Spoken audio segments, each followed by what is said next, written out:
see a team of 20 milk white horses. I see a dinosaur. I see the Civil War. The landing of the Pilgrims. Camelot. Caesar at the Rubicon.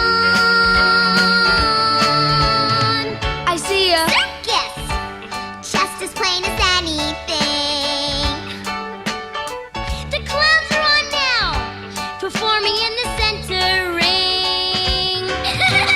I see Prometheus waving at me. What do you see?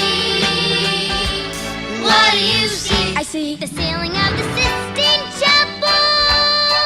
I see the Astrodome. I see the fall of Rome. The Pyramid of Khufu. You too? 7 wonders of the world. I see a Gargoyle, like they have on Notre Dame. The sack of Carthage. And the Dodgers-Yankee game. Go team! All 12 apostles waving at me. What do you see? What do you see?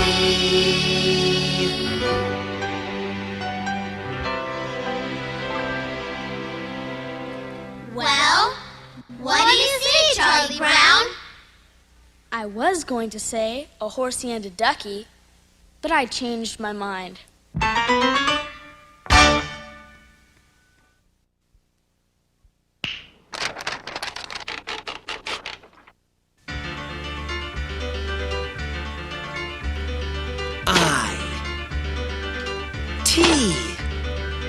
It. Sometimes we writers can take hours finding exactly the right word. It. It was a dark and stormy morning. Oh, pat, flat, trite.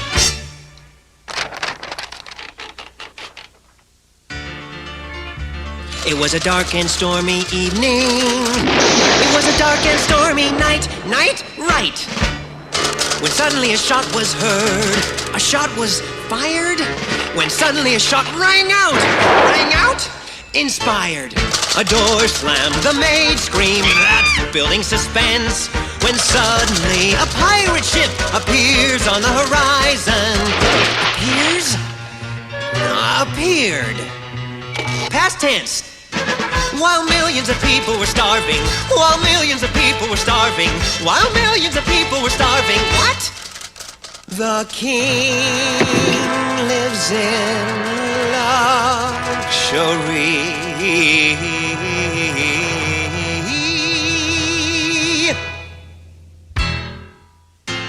Now to thicken the plot. Meanwhile, on a small farm in Kansas, a boy was growing up. Masterful old pup, brilliantly done, you son of a gun. Writing is fun.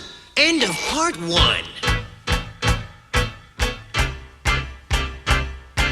What's that wonderful smell? Don't tell me, let me guess. Smells like money dipped in honey. Yes, the smell of success.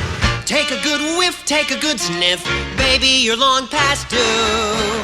Fame and fortune, fortune and fame. And now, for part 2. A light snow was falling, and the little girl, small? No, little. No, small. No, the little girl with a tattered shawl had not sold a flower all day. Should she be selling matches? No, flowers. A violet, let's say. She had not sold a violet all day. At that very moment, a young intern was making an important discovery. The mysterious patient in room 23 had suddenly awakened. She moaned softly. Could it be that she was the sister of the boy in Kansas who loved the girl with the tattered shawl, who was the daughter of the maid who had escaped from the pirates? The intern frowned. That has a good ring to it. See how neatly it all fits together? What about the king?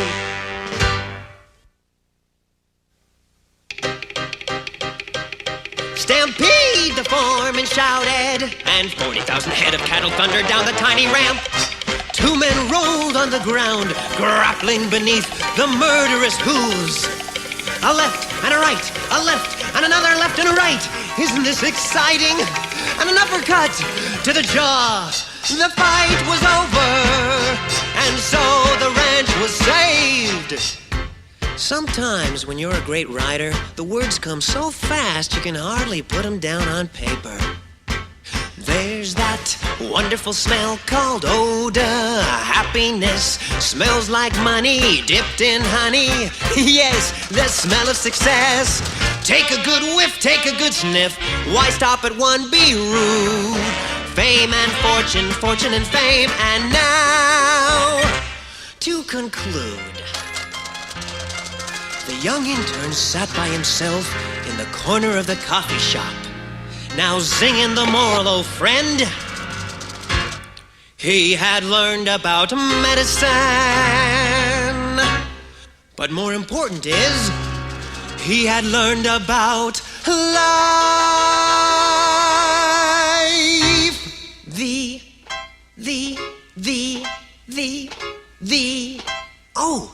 The end.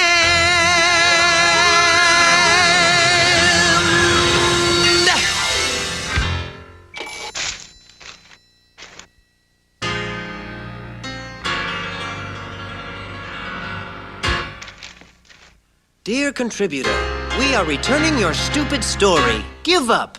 You are a terrible writer. Why do you bother us? We wouldn't use one of your stories if you paid us. Drop dead. Never send us another story. Get lost. Signed, the editors. It's just a Xerox form.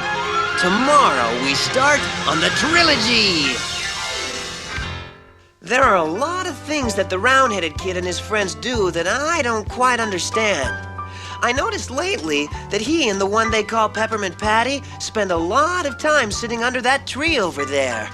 I wonder what they talk about. You know what I don't understand, Chuck? I don't understand love.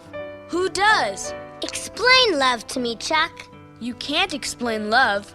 I could recommend a book or a painting or a song or a poem, but I can't explain love. Well, try, Chuck. Try to explain love. Well, say I happen to see this cute little girl walk by, and Why does she have to be cute, Chuck? Can't someone fall in love with a girl who isn't cute and has freckles and a big nose? Explain that, Chuck. Well, maybe you're right. Let's just say then that I happen to see this girl walk by who has a great big nose and... I didn't say a great big nose, Chuck. You not only can't explain love, actually you can't even talk about it. Well, there's something else that I'm sort of curious about. Do you think you'll ever get married, Chuck? Oh, I suppose so. Just about everyone does. Well, what kind of girl do you think you'll marry? Well, I always kind of hate to talk about it, because I'm afraid it might sound silly. But I'd like the kind of girl who would call me poor sweet baby. Poor sweet baby? Uh-huh. If I was feeling tired or depressed or something, she'd cuddle up close to me, kiss me on the ear, and whisper, "Poor sweet baby."